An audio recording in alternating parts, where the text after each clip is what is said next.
Jeepers creepers, where'd you get those peepers? Jeepers creepers, where'd you get those eyes? Hey guys, today I'm reviewing Jeepers Creepers, a horror movie that I was, well, would I say scared, but it definitely gave me some nightmares, especially that ending scene, if you know what I'm talking about. Even though there was a few scenes where, yeah, man, just watching this as a kid wasn't the best of ideas back then. Also, my mum, she prefers the second one over the first one, but man, after rewatching the first one, I definitely still prefer the first one. And man, I watched this as a kid as well. I'm not even sure if my mum's fully watched the first one. She must have, but probably doesn't remember it that well. But to me, like, I feel like just having two main characters was a better idea than the second one that had multiple characters. It's definitely more fun to watch, but if you like to get proper in a suspenseful vibe and everything, with just two characters, which, you know, it's more perfect that way, with just a few characters, I just feel like it works better compared to the second one. Because having so many characters, you feel like they should be more safe. But this is the thing, like, I don't want to talk too much about the second one right now, because my mum prefers the second one anyway. I think I'll always prefer the first one after rewatching it. Wow, yeah, definitely still. And I can kind of remember the moments what I was having nightmares from as a kid. Yeah, especially the final scene. Cause man, the monster in Jeepers Creepers, definitely one of the creepiest things I've seen in horror movies. Cause I've seen a lot of stuff, but this one, man. So I'm just gonna tell a bit about the story before I talk about the actual monster in Jeepers Creepers. But give me a second, I just need to do something. So, the story begins with two siblings on the road trip. I think they basically got to college, but I think they're on some kind of road trip or something like that. I can't really remember the whole reason why they're out in this location that they're at, but they basically just, you know, just like the typical siblings when it comes to a sister and brother, how they argue and stuff, make fun of each other.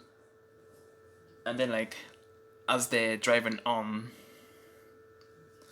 like, some truck just comes out of nowhere. He just repeatedly keeps honking at him. And it seems like at first it's trying to get past, but, you know, it's kind of stalking him. And then it, like, disappears for a while. And they're kind of freaked out from that. But then they actually see something. But I think he does come back again and actually smashes their ride. But yeah, they basically see something where there's a guy in a hat putting something down a pipe, and they later on, you know, investigate that area. And that's when some of the cliches start, you know, with too much investigating leads to, I mean, well, not leads to his death, but, you know, gets them into the situation that they're going to be through the whole movie. Because if they can just drove away, like, I feel like they would have, you know, avoided this monster. But, you know, the brother decided to be a hero because he thinks there's someone down the sewers, or pipe, whatever I should call it. And I think it leads to, like, a church. But yeah, he basically wants to try see if he can hear something, because he thinks, like, someone might have been chucked down there from that stranger. The sister is just more of the smarter one and wants to, you know, leave. But the brother tries to make her feel bad, you know, like, say, like, if they actually left someone down there and it could have helped. But really, I feel like she was more in the right, because it's not like they actually know what's going on. But, you know, and then, like, the sister says, like, we're kind of doing a mistake, like, what would be in the horror movie. But it's kind of more on the brother, which I haven't said the names yet, so the sister's named Trish, and the brother's name's Darry, yeah. Darius, whatever you should call him. I kind of know the actor from Dodgeball. If any of you guys ever grew up with that movie, yeah, that's what like one of the that's what like one of my funniest movies ever. Like every time I watch it, I always laugh. I never get tired of those jokes. And does everyone remember Patrick Houlihan, however you say his name? Yeah, rest in peace. Which the character kind of dies in the movie, and the actor recently passed away in real life. So yeah, rest in peace, bro. He was also in the Men in Black movies. I think the first two. Yeah, I'm not sure about the third one. Well, because the third one's like set in a different time period, so yeah, that would even make sense if he was in that movie, the actor. But yeah, back to this movie. So basically, something goes wrong where when he's trying to hear what's maybe down the pipe, rats come and then it just makes him shake, and then the sister drops him, and it seems like he gets badly hurt after that. But then that's when he discovers a body, what's tied up, and he tries to help the person when he realizes that there's someone inside it. Well, the person who's inside the thing is actually touching him, so he just tries to help out. But then like when he sees his face, like he's just in shock, man. Just the way how he puts his face, man. And then when he reveals more of his body, like you can see that's been stitched, like something's been removed. And then he's just in shock even more. Like you can see he's just getting more freaked out as it goes on. And then the person that he tried to free, basically tells him something in his ear, which we never really get to hear. But as the movie goes on, he probably maybe tells him like what actually did this to him. And I'm not sure if he mentions what happens to the others, because there was other people, which he later finds out when he finds a bunch of bodies like scattered all over the place, like Jesus. Some of them attached to each other, and some of them holding hands. Yeah, it's really creepy. Some of them have had their heads decapitated and then put back together, like Jesus. And from him seeing that, like he's just like scared for the rest of the movie after that. And this is like in the early times of the movie. Yeah, it's like the early times of the movie as well. When we see all of that, you wouldn't think we'd see that much stuff like early on. It just took us like 15 minutes, but still like getting proper into it like that. Because you can still see those things going on with that driver randomly chasing them, to then discovering this area and then investigating it, which wasn't really a good idea. And the sister points that out by seeing it as a horror movie cliche, which it seems like she's watched a lot of horror movies. that's the vibe I get with her character Trish in this movie. But yeah, like basically after what the brother has seen, and he's just like in shock after that, he just tells his sister to try find help, and if she sees the guy who was chasing him again, like she should just get in the car and drive away. But I don't know if he meant to like leave Dario. I don't know if he meant that. But basically find help. And there is a moment where it seems like the person's coming back, but it's actually just some random truck.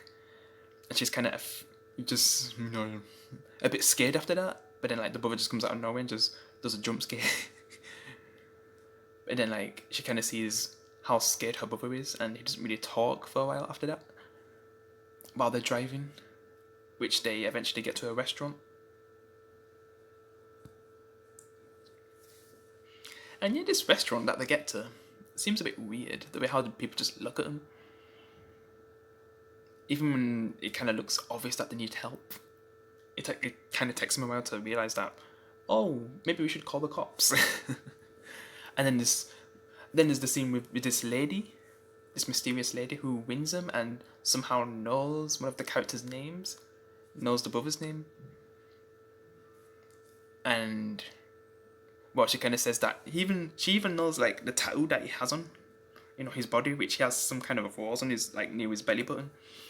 Yeah, like he knows a lot about him, and she must have known stuff about him for a reason, which I'll talk about that later. And I can't remember if they bring her character back, because yeah, I've watched all 3 movies, which after this one, I just feel like, I mean, after I've finished talking about this review, I already have like some kind of ideas for the fourth movie, which they kind of should have did this in the second movie, but at least the third movie, even though that movie was, yeah. So here's the thing, like the first two movies are great movies. I prefer the first one, though, because of the atmosphere and everything, and how it actually made me scared as a kid, and gave me nightmares. Second one, it feels like a movie that you could watch with your family, but older members, not young members. And the third one, that's a train wreck, because you know how most movies that come out over a decade later or just years later, even if it's not a horror movie, like they tend to not be that good. And that was one of them, unfortunately. But yeah, what can you do? So yeah, after that phone call, I think the police come and they kind of tell him the brother tells what actually happened. Like someone was chasing them, then they see that creepy guy put something down the pipe and finding those bodies. And they kind of don't believe him at first, but then like I think the bartender or whatever, basically sees someone going through their car, just smelling their clothes. So he basically has like their scent. Yeah, it gets really creepy. Since that person's kind of onto him now. So that's when they get police escort after hearing about that. Because if they still didn't believe him after that, like, what kind of cops are these? If they still didn't listen to him after that. But yeah. So yeah, this is when the movie gets crazy, since this is when the monster actually decides to go all out and attack him, since they're getting more protection at this point. And man, you'd think that it'd be more stealthy, but like, I think it's more like nighttime when they're on the ward with the police escort, and man, this thing can just like whip the cops apart like they're nothing. Even tosses one of the heads to our characters, and then we just watch them. Well, basically, the monster actually has one of the cops' heads, and basically our main characters are watching the monster at this point, and we just see him like eat, like taking his tongue out of his mouth, like Jesus. And this is the part where they're just terrified, and they just want to get out of there, and they just drive away like fast, because they're both super freaked out at that point. And I think this is when they go to the police station, or isn't that? I think they next see the cat lady, which, oh yeah, the cat lady. You seem like, well, in most movies, like, or TV shows, like, the cat lady is basically just crazy, but she seemed to actually be helpful to him. She even had a shotgun, especially when we kind of see a mysterious scarecrow that doesn't belong to her, but it's actually the monster in disguise, which is kind of something that he does in the second one. Which, oh yeah, this is like one of the scenes that I like better. That that the first one had, but the second one does it better with the scarecrow. Or was it I'm not sure if it was the third one or the second one, but when it comes to like scarecrow, like that kind of thing, that's one of its stealth techniques. Like it turns into like a scarecrow, which is really cool. And it kind of goes with its attire, because it kind of looks like a scarecrow with its attire anyway. But then when you see its face, jeez, that was just seeing that face as a kid was creepy, man. It's hard to not have nightmares, because I shouldn't have been watching a movie like that as a kid.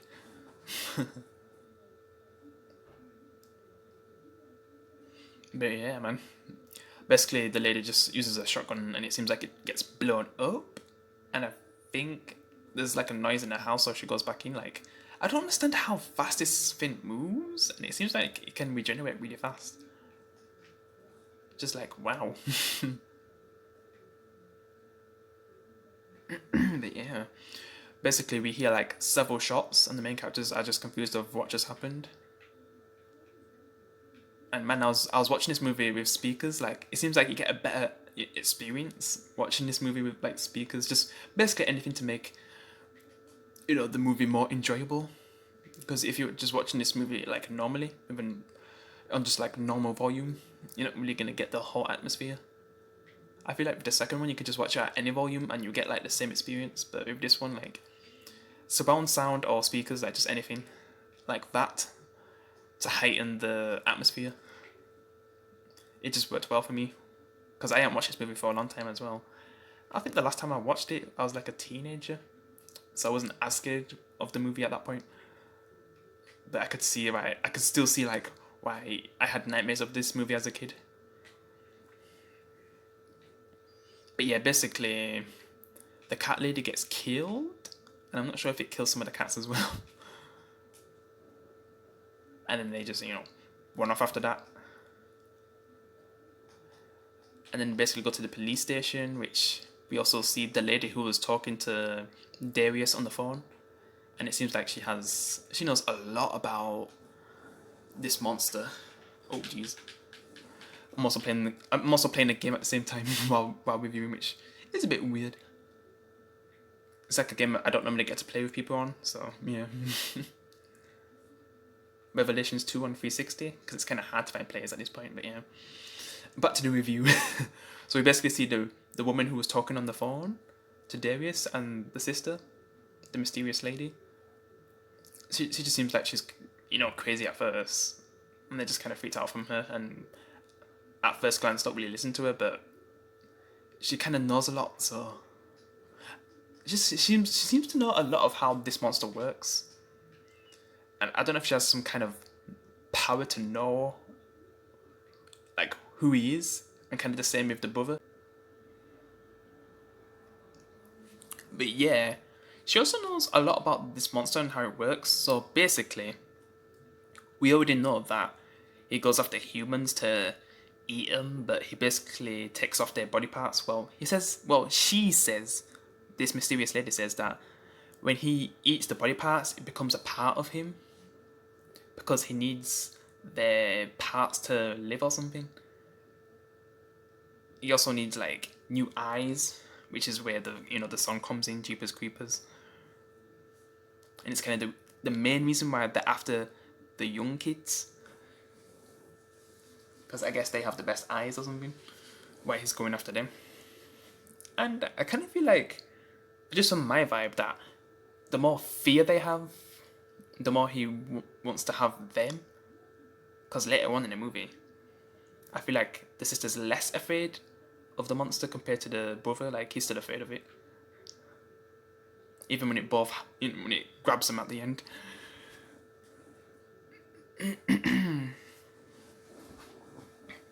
But yeah, we're just going to talk about the police station part, since this is where it ends. So yeah, this is where I've already kind of started talking about it, but I was also saying like the knowledge that the lady has with knowing about the brother and why this monster's after him. So I did say like it consumes their body parts to basically, I don't even know the best way to describe it, but I think you know what I'm trying to say. It needs their body parts to survive, and it's going after these kids for their eyes. And the song. But yeah, so basically they kind of get into lockdown because the monster arrives at the police station, because all the lights go off. So they kind of try to put him in a safe area. And then there's like one cop who's investigating where the problem is, and he's just checking out the prisoners. And then like he sees prisoners that seem like they're scared because they've seen something. And then that's when we get that horrifying scene where you can just see he's eating one of the prisoners, and how his body's just like banging on the floor, like man. And then when he tries to shoot the monster, I feel like he's too OP at that point. Like he can't really do anything. And then the cop gets destroyed. Man, he just picks off the cops like they're nothing to get to the kids. And there's even a scene where it seems like when it finds them, that lady who was talking to him, who seems to know so much. She kind of seems like she's sacrificing herself to protect him, but for some reason, the monster doesn't really kill her. Yeah, she is praying, but I don't know what it could be. Does it have something to do with a power? Was it the praying of the power, or not? It seems like she was kind of scared in that moment, so I don't really know. I can't even think of a good reason, really, why the monster didn't kill her, because she basically lives. Because I actually forgot that she survived. Like, I was thinking that she got killed too, but I guess I was wrong.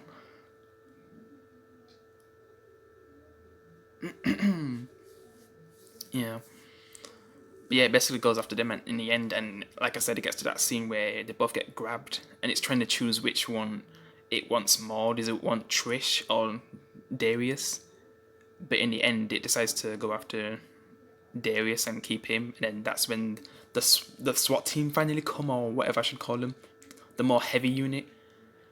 And at this point, like, the sister wants to be taken, like it's saying to take me instead. But I think it prefers fear over someone that's brave, because the sister like was willing to sacrifice herself in the end. And maybe that's the whole point. Like, I think it goes after the people who fear it. Yeah, I think that's how it works. But yeah, it basically takes away Darius, and the sister is just mourning him at this point. And then later on, we just see his hideout, and it's playing that song, Jeepers Creepers. Where'd you get those peepers? Jeepers Creepers, where'd you get those eyes? Yeah, that song. And then we just, that reveal scene, man. As a kid, oh man, that was one of my biggest nightmares.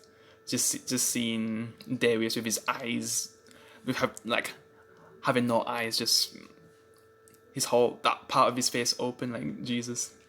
And then like just the ending with the monster just looking through his eyes, where he should have eyes, but they're gone in it, because it's in the monster's eyes. Like, yeah, that ending, that gave me nightmares.